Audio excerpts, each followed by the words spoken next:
अपघातग्रस्तांसाठी शेखरभाऊ गोरे ठरतायत देवदूत। महाराष्ट्र शासनाच्या 108 रुग्णवाहिकेच्या अगोदर पोहोचतेय शेखरभाऊंची रुग्णवाहिका। आजपर्यंत हजारो अपघातग्रस्तांना स्वखर्चातून रुग्णवाहिकेच्या माध्यमातून झाली आहे अनेकांना मदत। शासनाच्या असणाऱ्या रुग्णवाहिका वेळेवर न पोहोचू शकल्यामुळे आपण अपघातानंतर प्राण गमावल्याचं पाहत असतो, परंतु मानखटाव तालुक्यातील जनतेला स्वखर्चातून टँकरद्वारे मोफत पाणीपुरवठा करणारे शेखरभाऊ गोरे हे खऱ्या अर्थानं जनतेच्या मनात जलनायक तर ठरलेच आहेत। आता मात्र ते आपल्या दुसऱ्या सामाजिक कामामुळेही चर्चेत आहेत।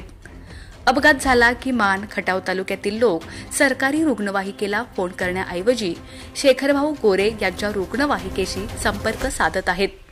सरकारी रुग्णवाहिकेपेक्षा तात्काळ आणि मोफत सेवा देणारी शेखरभाऊ गोरे यांच्या प्रतिष्ठानच्या नावाने असलेल्या त्या रुग्णवाहिकेनं अनेकांचे प्राण वाचवले आहेत।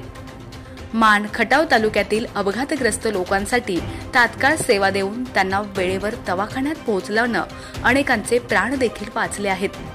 त्यामुळे शेखरभाऊ गोरे हे आता अपघातग्रस्तांसाठी देवदूत आहेत अशी चर्चा सध्या रंगली आहे।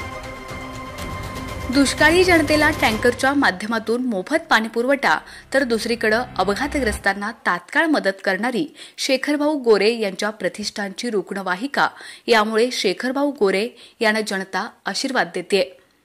2 दिवसांपूर्वी गोंदवले येथे एका रुग्णाला दवाखान्यात नेण्यासाठी सरकारी रुग्णवाहिका उपलब्ध झाली नाही। त्यावेळी खासगी गाडीतून संबंधित रुग्णाला दवाखान्यात आणावं लागलं होतं।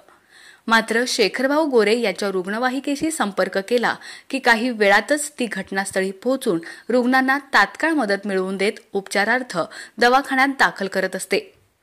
काल पांगरी येथे झालेल्या भीषण अपघातात 6 पैकी 2 जण तर ठार झालेच, मात्र उर्वरित लोकांना तात्काळ उपचार मिळवून देण्यासाठी शेखरभाऊ गोरे प्रतिष्ठानच्या रुग्णवाहिकेनं मोलाची भूमिका बजावली। त्यामुळे शेखरभाऊ गोरे हे सध्या मान खटाव तालुक्यातील अपघातग्रस्तांसाठी देवदूत ठरले आहेत। आपला आवाज न्यूज नेटवर्कसाठी एकनाथ वाघमोडे, दहिवडी।